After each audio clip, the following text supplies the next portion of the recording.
We'll now look at the concept of wave velocity and particle velocity in case of wave propagation. So as I said, whenever a wave is propagating in the form of crusts and troughs, let us say a wave is moving in this direction, this is the wave moving, then particles are moving along the direction of propagation. So this is the propagation, and here the particles are also moving in this direction. So these are the particle motion. So particles are moving along the propagation. Here the propagation through which the wave is moving, that means with what velocity the wave is moving is called as the wave velocity. That means the velocity of a wave along propagation is called wave velocity, and this wave velocity can be given by velocity. Generally the formula is distance traveled by a wave in one oscillation is lambda, and the time taken by the wave for one oscillation is capital T, that is called as periodic time.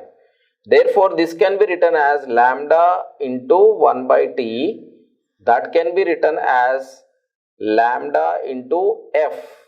Therefore velocity of the wave can be lambda into F. That means if the wavelength and frequency is given, you can find out the wave velocity. This is the formula to be remembered.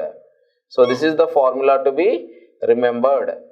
And the next thing is particle motion. So wave is moving with this velocity, then what about the particle? So to get the particle velocity, we should take particle displacement by time. That we have done. V is equal to S by T, where S is given as Sm kx minus omega t. So when you differentiate this is the thing based upon one concept called differentiation that will come in your higher classes. So for time being, particle velocity is nothing but particle displacement by time you can consider here.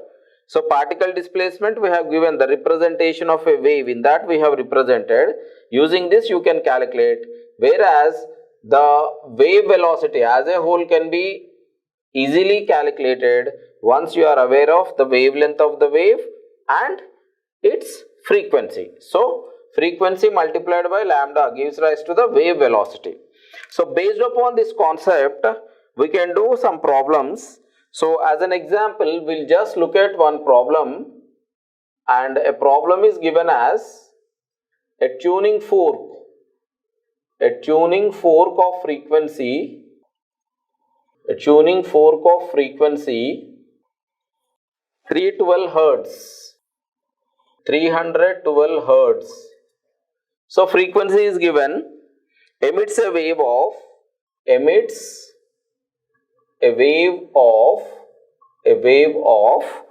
1.10 meters. So tuning fork frequency is given, wavelength is given. Find the wave velocity. This is the question asked. So from this expression what we have, V is equal to F into lambda. So wave velocity he is asking. So V equal to F can be 312 hertz. 312 multiplied by wavelength is already given in meters, 1.1.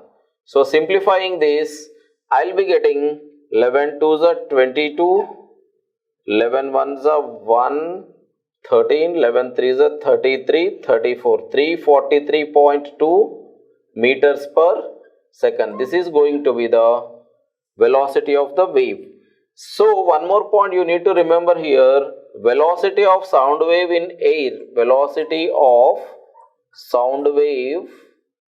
in air, is generally 330 to 350 meter per second. So the value lies between these two.